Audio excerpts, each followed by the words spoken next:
माननीय प्रधानमंत्री श्री नरेंद्र भाई मोदी जब से आए हैं, प्रधानमंत्री बने, तब से ज़्यादा इस पे तवज्जो दिया गया। लेकिन योगा ऐसा, इसको एक त्यौहार कर लें या रस्म कर लें कि जिसको पूरी दुनिया के लोग मनाते हैं। आप कितने टाइम रोज मतलब योग करते हैं?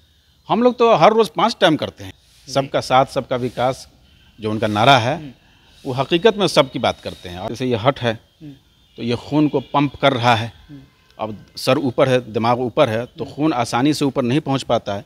लेकिन किसी धर्म और ज़ात से जोड़ के नहीं, बल्कि सेहत और मेडिकल पॉइंट ऑफ व्यू से जोड़ करके इंसान को करना। नमस्कार, मैं हूं अर्पित कुमार और आप देख रहे हैं अर्पित का रिपोर्ट। अभी हमारे साथ भाजपा के प्रदेश प्रवक्ता अति पिछड़ा प्रकोष्ठ के डॉक्टर गुलाम अंसारी है। तो आइए हम इनसे जानते हैं, जैसा कि आज जानते हैं कि आज योग दिवस भी है और योग दिवस पर काफ़ी लोग जो योग दिवस मना भी रहे हैं, और इनका क्या कहना है योग दिवस पर। सबसे पहले बहुत बहुत स्वागत है हमारे चैनल पर सर।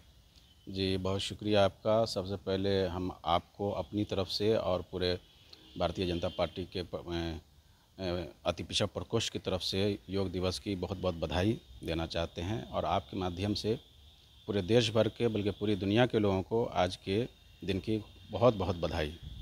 सर, आज योग दिवस है और काफ़ी लोग योग दिवस मनाते भी हैं। क्या लगता है कि योग से कितने फ़ायदा होते हैं? इससे बहुत फ़ायदा है। आप इसी से समझ सकते हैं कि जैसे बहुत सारी चीज़ें हैं, बहुत सारे रस्म है, रिवाज है, जिसको एक ख़ास समुदाय के लोग करते हैं। जी। दुनिया में बहुत सारे समुदाय हैं, बहुत सारे धर्म के लोग हैं, लेकिन योगा ऐसा, इसको एक त्यौहार कर लें या रस्म कर लें कि जिसको पूरी दुनिया के लोग मनाते हैं। जी।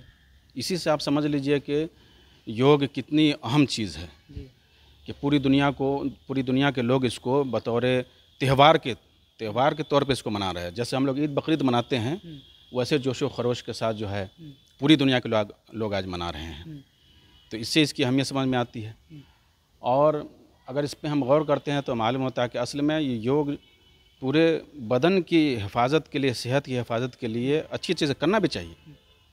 हम ज़रा धार्मिक रूप से देखते हैं हमारे, जैसे हम मुसलमान हैं, इस्लाम में नमाज है, तो नमाज में पहले जो है खड़े रहते हैं, फिर आधा झुकते हैं, उसको रुकू कहते हैं, फिर सजदा करते हैं, यानी सर पूरे ज़मीन पे रखते हैं।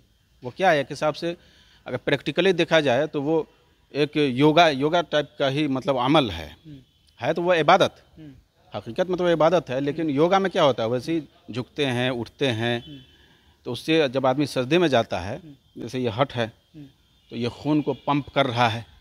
अब सर ऊपर है, दिमाग ऊपर है, तो खून आसानी से ऊपर नहीं पहुंच पाता है। लेकिन जब हम सजदे में जाते हैं, झुक जाते हैं, तो आसानी से खून फ़ौरन जो है दिमाग तक पहुंच जाता है। यानी सीधी आप कह रहे हैं कि कहने के सजदा भी एक प्रकार के योग ही है। हाँ, तो उससे जो है दिमाग को जब पर्याप्त इसमें मात्रा में जब खून पहुंच गया, तो दिमागी बीमारियों से हम महफूज रहेंगे। तो हम तो अपने रब का सजदा करते हैं, दिल को सुकून मिलता है, इत्मीनान मिलता है। लेकिन देखिए, सजदा करने से हमारे जिस्मानी बदनी बीमारी से भी हमको छुटकारा मिलता है। तो इस हिसाब से तो अगर मुसलमान हम 5 वक्त नमाज पढ़ते हैं, तो ये सिर्फ अपने रब की इबादत ही नहीं करते हैं, वो इबादत तो करते ही हैं, साथ साथ अपनी सेहत का भी बहुत ख्याल रखते हैं।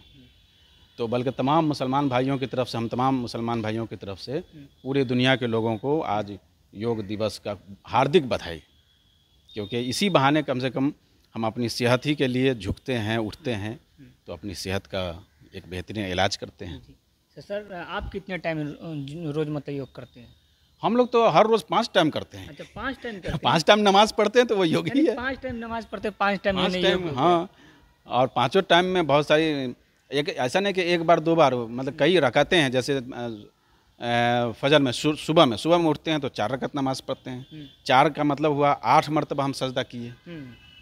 वैसे जोहर अभी दोपहर में 12 रकात है, यानी 12 का मतलब उसको भी जो 4 बार उसको गुना कीजिए, उतनी बार हम फिर सजदा करते हैं। इस तरीके से फिर शाम का टाइम होता है, फिर सूरज गुरूब होता है, डूबता है, उस वक्त में, फिर रात में खाना खाने के वक्त में हम करते हैं। तो बार 5 टाइम हम करते हैं। तो खुदा की इबादत तो करते ही, अपनी सेहत का भी इलाज करते हैं। यानी कि कहीं ना कहीं ये जो योगा जो है करना बहुत ज़रूरी है। बहुत ज़रूरी है। इसको किसी धर्म और ज़ात से जोड़ के नहीं, बल्कि सेहत और मेडिकल पॉइंट ऑफ व्यू से जोड़ करके इंसान को करना चाहिए। देखा जाता है कि लोग जो है मतलब योगा को भी धर्म से जोड़ते हैं। लोग कहते हैं कि ये सनातन धर्म का है, ये जो है मुस्लिम धर्म का नहीं है। कितना लोग इसको बायकॉट भी करते हैं। नहीं, बल्कि देखिएगा तो ये नमाज तो बहुत शुरू से हमारे पैगंबर जो है सबसे पहले पैगंबर नबी जो है हज़रत आदम अलैहिस्सलाम है, उनके बाद बहुत सारे पैगंबर हज़रत मूसा अलैहिस्सलाम, हज़रत इब्राहीम अलैहिस्सलाम, हज़रत ईसा अलैहिस्सलाम, फिर सबसे आखिरी पैगंबर हमारे नबी हज़रत मोहम्मद मुस्तफ़ा सल्लल्लाहु अलैहि वसल्लम हुए। तो नबियों का सिलसिला जो पैगंबरों का, जिनको प्रोफेट कहते हैं, बहुत दिनों से चल रहा। सब तमाम प्रोफेट में कोई ना कोई नमाज होती थी, वो लोग नमाज पढ़ते थे। ये तो बहुत पुराना है। तो जब प्रोफेट पढ़ रहे हैं तो फिर उसको, अब प्रोफेट को तो सारे लोग मानते हैं। अब देखिए कहीं दरगाह होती है तो हर जात धर्म के लोग जाते हैं कि नहीं जाते हैं। तो आस्था तो सबका सबसे, तो इसलिए धर्म से नहीं बल्कि वो अगर पढ़ते थे तो एक तो खुदा का हुक्म था और उसमें जो है ना जिस्म का की सेहत का भी उसमें ख्याल रखा गया। तो इसलिए धर्म से जोड़ने की ज़रूरत नहीं बल्कि पूरी दुनिया को इसे करना चाहिए। और मुसलमान तो 5 वक्त नमाज पढ़े, यही बहुत है। और सर आप मतलब महुआ से आते हैं और ग्रामीण क्षेत्र में कितना योग का प्रभाव देखते हैं? ग्रामीण क्षेत्र में लोग जिस तरह काम करते रहते हैं, अब सुबह उठते हैं, सुबह 4 बजे उठते हैं, उसके बाद शाम रात तक जो काम करते रहते हैं। किसान हैं तो खेती बाड़ी का काम करते हैं, मवेशी कोई पाले हुआ तो मवेशी के लिए चारा वगैरह का इंतजाम करते हैं। वो दिन भर कोई लेबर मिस्त्री का काम कर रहा है, कोई ईंट ढो रहा है, कोई कुछ कर रहा है, तो दिन भर तो योग में ही रहता है। अच्छा, यानी कि वो हमेशा योग ही करते हैं। इसलिए उनकी सेहत कितनी अच्छी रहती है। अच्छा, बहुत अच्छी रहता है। और मतलब जिस प्रकार से रामदेव बाबा को लेके भी लोग जो तरह तरह की बातें कहते हैं कि ये सब जो योग के आड़ में ये धंधा है, ये है, वो है। वो खैर उनका अपना पर्सनल मामला है। और नेता लोग तो तरह तरह की बातें करते ही रहते हैं, जिनको जो समझ में आता बोलता है। अब वो रामदेव बाबा पे हमारा बहुत ज़्यादा स्टडी भी नहीं, इसलिए हम कुछ बोल नहीं सकते हैं। कुछ बोलने से पहले पढ़ना पड़ता है। आज देश के सबसे बड़े बड़े हस्ती जो है कहीं ना कहीं योग कर रहे हैं। हाँ, कर रहे हैं। लोग इसकी अहमियत को समझ रहे हैं ना जी, कि ये योग करने से कितना फ़ायदा है। तो इस कर रहे हैं, ये अच्छी बात है, करना चाहिए। जी, क्या लगता है बिहार में भी योग इंस्टीट्यूट खुलना चाहिए? हाँ, बिल्कुल खुलना चाहिए। ये योग के प्रति कहीं ना कहीं जागरूक नहीं हुआ अभी।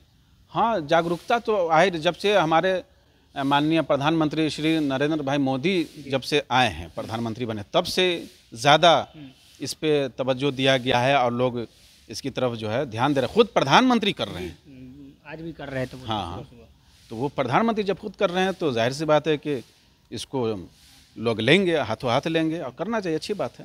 कांग्रेस की सरकार में देखा जाता था कि ज़्यादा योग का प्रचलन नहीं था। नहीं, वो उन लोगों के जो कार्यशैली थी ना, वो अजीब टाइप की थी, वो तो समझ में नहीं आता है। अब फिर चूँकि योग पे ही आज हमको बोलना है, वरना अब 70 साल में उन्होंने क्या किया है वो अगर बोला जाए तो बहुत समय भी लग जाएगा। उनको लोगों के, जनता की सेहत और इस सब से कोई मतलब नहीं था।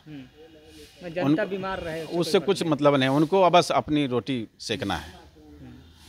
और लेकिन मोदी जी आए तो देखिए, अब सफाई पे देखिए, स्वच्छता पे कितना ध्यान दिया है मोदी जी ने। और जगह जगह घर घर शौचालय, इससे भी तो स्वच्छता बढ़ती है। शुद्ध हवा हमको मिलती है कि नहीं? तो स्वच्छता जब रहेगी तो शुद्ध हवा मिलेगी, पोल्यूशन नहीं होगा। तो मोदी जी के आने से तो ये सब फ़ायदा हुआ है कि हमको एक साफ़ हवा मिल रही है, साफ़ पानी मिल रहा है, सेहत के लिए योग पर ज़्यादा ध्यान दिया जा रहा है। तो हम तो माननीय प्रधानमंत्री जी का बहुत बहुत शुक्रिया अदा करना चाहते हैं कि उन्होंने इस जानिब तवज्जो दिया कि हमारे देश की जनता सेहतमंद रहे। तीसरी बार भी अब प्रधानमंत्री बने। फिर बन गए, इसके लिए बहुत बहुत बधाई हमारे नरेंद्र भाई मोदी जी को हमारी तरफ से कि वो वाकई सबके नेता हैं। सबका साथ सबका विकास जो उनका नारा है वो हकीकत में सबकी बात करते हैं। और अभी तो उन्होंने अति पिछड़ा की आवाज़ बाज़ाब्ता उन्होंने उठाई है। यानी पूरे आप इतिहास में देखिए, जब से देश आज़ाद हुआ तब से कितने प्रधानमंत्री हुए, किसी प्रधानमंत्री ने हम पिछड़ों के बारे में कुछ नहीं कहा। अच्छा। लेकिन इन्होंने प्रधानमंत्री के कुर्सी पे होते हुए पिछड़ा के बारे में साफ ये कहा कि इनको मुख्य धारा से जोड़ा जाए। तो अब फिर तीसरी बार बने हैं। हमको उम्मीद ही नहीं बल्कि यकीन है कि हम पिछड़ों को मुख्य धारा से जोड़ेंगे और जिस तरीके से सबका भला होगा हमारा भी भला होगा। चलिए, बहुत बहुत धन्यवाद। तभी हमारे साथ थे भाजपा के प्रदेश प्रवक्ता थे। जैसा कि इनका कहना था योग से क्या क्या फ़ायदा है। अगर आप लोग भी योग नहीं करते तो योग जरूर कीजिएगा, क्योंकि इन्होंने सारी फ़ायदा को बता दिया है और हम क्या ही बताएंगे। बाकी कैसा लगा अब मेरा रिपोर्ट आप जरूर कमेंट कर में बताइएगा। बाकी योग कितना महत्वपूर्ण है आपके लिए या सभी के लिए, वो भी जरूर बताइएगा। तब तक के देखते रहिए हमारे साथ। मैं हूं अर्पित कुमार, आप देख रहे हैं अर्पित पटना से।